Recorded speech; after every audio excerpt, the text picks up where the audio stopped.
After US bombers struck Iran's underground nuclear sites in June 2025, China's military analysts went quiet for a few days, then started talking. What they said revealed something important. Chinese analysts expressed clear unease at what the strikes had just demonstrated to the entire world. According to a February 2026 report by the China Aerospace Studies Institute, the United States could now hit deeply buried, heavily protected targets. It could do this from the other side of the world, flying undetected without triggering a single air defense alarm along the way. China did not start building underground military sites because of Iran. It has been doing that for decades, long before these strikes, but the Iran strikes added urgent new pressure to a question already sitting inside China's defense planning circles. Are the existing sites still deep enough? On June 22, 2025, 7 US B-2 Spirit stealth bombers flew from Whiteman Air Force Base in Missouri all the way to Iran. They dropped 14 GBU-57 bombs, known officially as the Massive Ordnance Penetrator, or MOP, on 2 heavily protected Iranian nuclear sites. Those 2 sites were Fordow and Natanz, both buried deep underground and built specifically to survive airstrikes of any conventional kind. A separate strike on the Isfahan nuclear site used Tomahawk cruise missiles launched from a US submarine operating in the region. All 3 attacks were carried out under a single operation named Midnight Hammer, the first time the GBU-57 was used in real combat. The GBU-57 weighs around 30,000 pounds and is 20 feet long, designed specifically to penetrate deep into the ground before detonating. The US Air Force states it can go through approximately 200 feet of reinforced concrete, making it the most powerful conventional bunker buster ever built. Military analysts note, however, that actual penetration depends heavily on soil type, rock density, and the specific hardness of the concrete it hits. Iran built its most protected sites using extremely hard concrete, material that can reduce how deep any bomb reaches before it detonates. Fordow was the most protected of the 3 targeted sites, built inside a mountain near the city of Qom in central Iran. Iran placed roughly 260 to 295 feet of rock above the main chambers, making Fordow one of the most hardened facilities on Earth. A July 2025 Pentagon review assessed that the Midnight Hammer strikes set back Iran's nuclear program by approximately 2 years. But Chinese analyst Du Wenlong, writing in the South China Morning Post, noted that Fordow sits around 80 meters underground. That is approximately 30 meters deeper than the GBU-57's stated maximum penetration depth, raising questions about whether the deepest sections were fully destroyed. He and other Chinese analysts argued that while some infrastructure was likely damaged, complete destruction of the deepest sections was not confirmed. Chinese analyst Song Zhongping pointed out that satellite imagery showed only 6 craters from 14 bombs, suggesting 2 bombs were aimed at each point. The likely reason was to drive penetration deeper through repeated strikes on the same hole, a technique used when a single pass is not enough. US Secretary of Defense Pete Hegseth called initial damage assessments preliminary, noting that full battle damage assessment takes several weeks to complete. The overall picture from analysts on both sides was the same. Significant damage was done, but certainty about the deepest sections remained limited. When full-scale war broke out on February 28, 2026, under Operation Epic Fury, B-2 bombers returned to Iran and struck additional sites. That second wave came just 8 months after Midnight Hammer, reinforcing for China's planners that the US was willing and capable of sustaining such campaigns. US forces also deployed the GBU-72 during the 2026 strikes, a newer 5,000-pound bunker buster that smaller aircraft like the F-15E Strike Eagle can carry. This gave the US more flexibility to hit more targets simultaneously, without relying solely on the limited number of B-2 bombers in the fleet. China's official response to the June 2025 strikes was restrained. Beijing called them a dangerous display of hegemony, but said little more publicly. Inside defense circles, however, the reaction was more serious, with analysts studying the operation in close detail and drawing direct lessons from the results.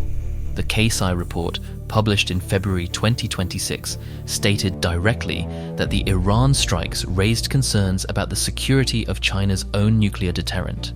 The report noted that the ability to fly undetected from American soil and destroy hardened buried targets was studied closely by Chinese military analysts. The concern was not what the bomb could do, it was that the US had proven it in real combat against a hardened site. China also paid close attention to what Iran did immediately after the strikes, watching how Tehran responded to the damage done underground. By early 2026, satellite images showed Iran sealing tunnel entrances with concrete and soil, deliberately pushing reconstruction much deeper underground than before. According to a Middle East Forum analysis, Iran specifically engineered its rebuilding effort to defeat the exact same weapons that had just hit them. The lesson China drew was practical. When a bomb proves it can reach your bunker, you build the next one deeper. China has thousands of underground military facilities, a fact the Pentagon's annual report on Chinese military power has documented and confirmed for many years. These facilities store nuclear warheads, house ballistic missiles, shelter submarines, and protect the command structures that would run China's military during any major conflict. China began expanding this underground network in the mid to late 1980s, long before the United States developed the bunker buster weapons used in Iran. A Pentagon report cited by the Washington Times said the program took on renewed urgency after the 1991 Gulf War exposed US air power's reach. It took on urgency again after the 1999 NATO bombing campaign in Yugoslavia demonstrated how precisely and effectively US strikes could destroy hardened military infrastructure. The 2025 Iran strikes are the third major trigger, and the most direct yet, with specific weapons proven to reach specific buried depths. Among the most significant known facilities is a site under construction southwest of Beijing near Qinglonghu, referred to by Western analysts as Beijing Military City.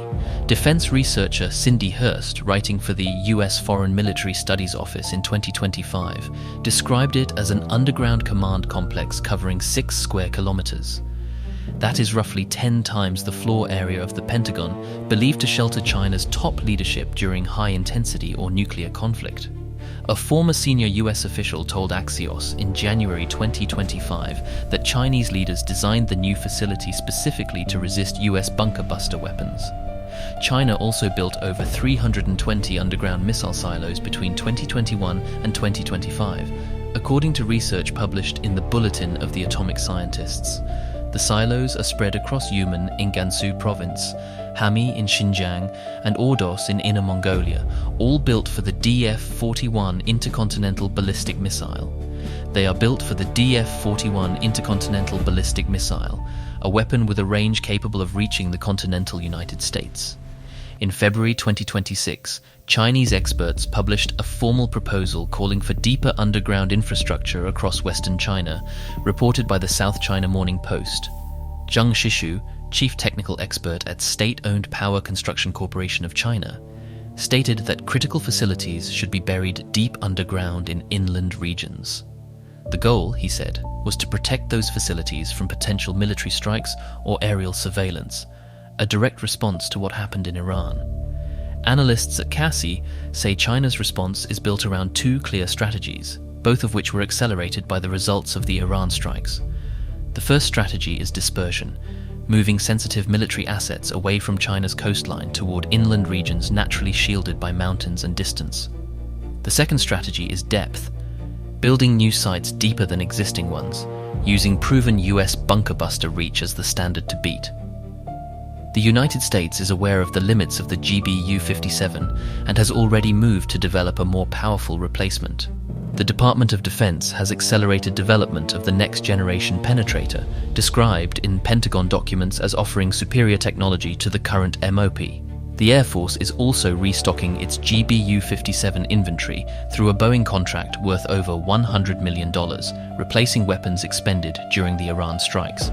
A November 2024 RAND report warned that if early US strikes on China's surface forces failed, targeting deeply buried inland Chinese facilities would become necessary. That scenario makes the competition between deeper bombs and deeper bunkers directly relevant to the most consequential military relationship in the world today. What is taking place is a technical competition that has been running for decades and has now, because of the Iran strikes, accelerated significantly. China is building deeper. The United States is building a bomb capable of reaching deeper. Neither side currently holds a permanent or decisive advantage. The margin between what a bunker can absorb and what a bomb can deliver will keep shifting, as it has after every major military demonstration. The Iran strikes did not resolve this competition. According to analysts on both sides, they gave it urgent and consequential new momentum.